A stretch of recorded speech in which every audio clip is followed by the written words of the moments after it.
Hi, I'm Billie Dean and welcome to Word on the Wind. So every day I go out and I like to sit with the wind. I like to communicate with the wind. I like to hear what the wind has to say. I've been on a search, a quest to find magic, to remember the old magic that we used to have. In that time I've befriended a little leprechaun. I wouldn't tell most people that, but you guys, I'm sure you'll understand. One of the things that has come up that's really, really important is that these other people, these other beings from the other world, they really want us to remember them. Without us remembering them, we're out of balance. The elementals are so important. They're key to humanity living in harmony, and we have cut off from them. They are the magic that keep our world balanced. So here we are at a full moon, and it comes just after a Mother's Day. And so Mother's Day is a time for me to honour the great divine feminine that's in all of us and that's rising at the moment like a phoenix out of the ashes. What we have to do is honour that feminine, that great, that wild creative, that intuitive that's within all of us. I feel strongly that it's a time for action now. Mars is going forward again. We've got the full moon. We've got all this sort of love energy. I'm just finding it so fascinating at the moment how everything is affecting us. We've got Mother's Day and then full moon at the end of a huge cycle, and it's sort of like huge outpouring of love. Yes, let's remember our mothers, but we feel sad that we don't have mothers or we don't have children or whatever, and let's extend that idea of family and mothers and honouring and to the great Mother Earth and to all the animals who don't have their mothers, who are dragged away from their mothers, the mothers who are losing their children. Let's extend that idea. Mother's Day is important not for the commercial, for a remembering of love, for remembering of compassion, and for remembering that all non-humans and humans alike need mothers. They are anchors. Observing the animal world as I do, mothers and children stay together for a long, long time when they're not forcibly taken away. There's a whole lot of things going on. We've got the impact of all the solar flares. There's been a lot more earthquakes. It seems to be constant right now, constant. And, I've been sitting there at night going, whoa, vertigo, dizzy. Some people are reporting that they can't sleep. Some people are sleeping all the time.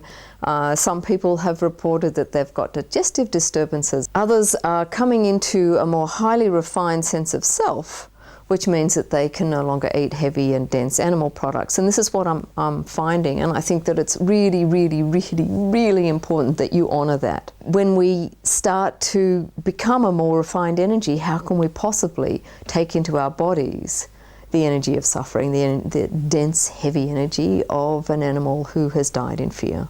There's a lot of pressure from people sort of saying, oh, but you won't get your protein, you won't get this, you won't get that. Just follow your body's wisdom. Your body can't tolerate that anymore. If it's making you feel sick, it's going to make you sick, so don't eat it.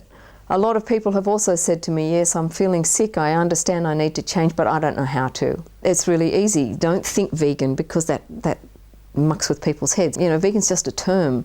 When I was growing up, we would have vegetarian meals and vegan meals and not call them that, because we didn't even know those terms. So it's about cooking Thai, cooking Indian.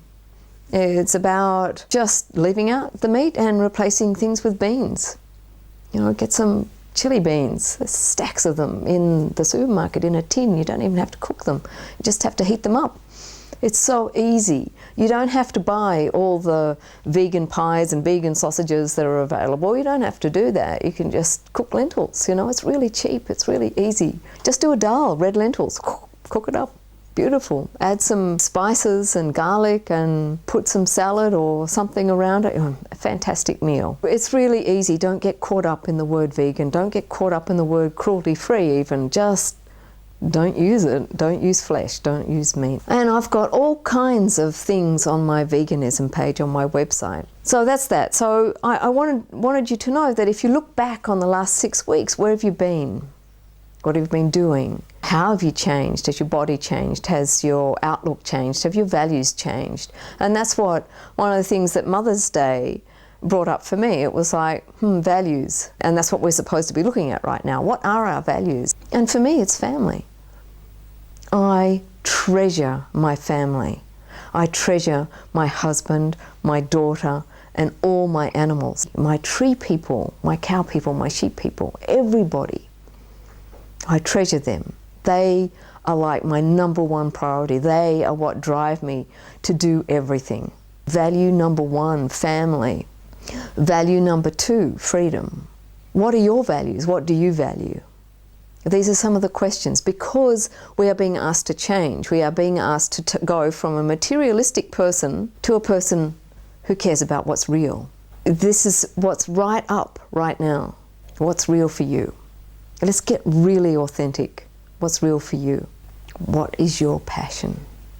How are you going to make a difference to this world that we're now creating? We're faced with this world that is in crisis, and it's up to us, each one of us, to change it. So how are we going to do that? Well, we're going to do that by changing our values. And by changing our values, we need to change our perception of ourselves. I've been thinking about the role that artists play, and the fact that, in our country, for example, they're sort of getting sort of squeezed. But how can I turn that around? We're all situated in places of vulnerability when it comes to, a government that comes in, for example, and just does a sweep. How can we change that? How can we use people power? And we can do that by changing our perception, and that's a very shamanic thing to do. You change perception, you change your world. And we have to get creative. We have to get creative the way we can tread more lightly and live with the earth. And coming back to the elementals, one of the things we have to do is honour the elemental world. It's really important that the elemental world comes back into focus. And my message in short today is think of what you value. Think of how you can change your perception about your position right now. Are you seeing yourself as a victim? Or are you seeing yourself as somebody who's empowered simply because you're in a position that's been changed? Are you walking with an empty heart, or are you walking with a full heart? This is Billie Dean. Don't forget to subscribe.